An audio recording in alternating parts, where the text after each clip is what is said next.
So behind me there, you can see it's a 7-branch menorah. It is made based on ancient texts, ancient sources, the Bible included, and the treasures of the temple. They built that. It's not pure gold. It has about 100 pounds of gold plating, and it's meted out based on Exodus 25, where the Lord said to Moses, mete out a 7-branch candelabrum, 3 branches on each side, with almonds and with flowers. And that is the menorah that is waiting to go in the temple when the temple is rebuilt. Now, when I was reporting before, I actually wasn't exactly on the Temple Mount because this hour of the night it's closed, but I was just below it at the Western Wall. And for those viewers who have just joined in, we are celebrating our 76th anniversary of our Independence Day. This is our 4th of July. Tomorrow during the day, there will be airplanes flying all through the skies, especially here in our capital, Jerusalem. But this is the time that we've got to celebrate. We have been 7 months in trauma, in distress, with our backs against the wall, burying our brothers and sisters, our sons and daughters. Now is the time that we must celebrate our independence. But also, while we're doing that, we mustn't forget our captives, the hostages that are still in Gaza Strip, if they're still alive, and our soldiers fighting for our survival, just like they did on May 14th in 1948. Wow. Tell me where, do you know where in the temple that menorah will go? And by the way, it looks like it's as tall as you are, is it? Probably because of where I'm standing. So, number one, let me turn my camera around. There's a lot of people dancing.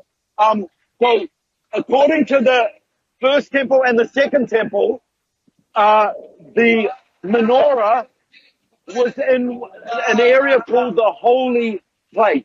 Not the outer court, not the Holy of Holies, but the Holy Place. The menorah gave light so that the priest could see at nighttime. It was also a reminder that our call is to be a light to the nations. But here's something else. In the book of Revelation, John uses the menorah as a symbol for the church. And he talks about the lampstand. He talks about the light. And he talks about how we need to keep our first love, lest he will take away the lampstand and that we will no longer be effective witnesses. So I think of all those things from the scriptures when I look at that menorah and think of the menorah. There we are behind it, everyone, dancing. I'm going to go over in the middle. I don't know if you can hear me, but here are a group of people dancing. Now, these are just the men. The men and the women don't integrate. They're very segregated. And here they are dancing. Look at that, folks.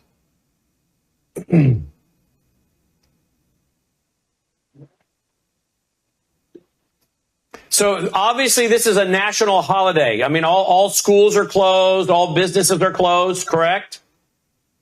And it comes at the end of today.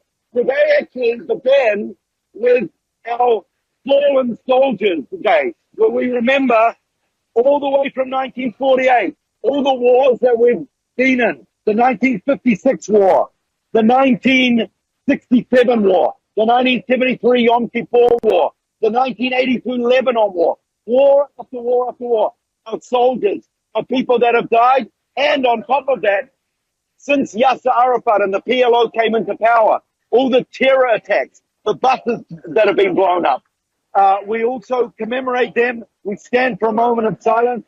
Here are our people dancing to the Lord, singing psalms, carrying our flag. The people of Israel live.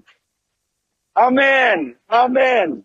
And it's a time of great celebration. Wow. There's the rabbi leading them at the front, dancing the street in Jerusalem.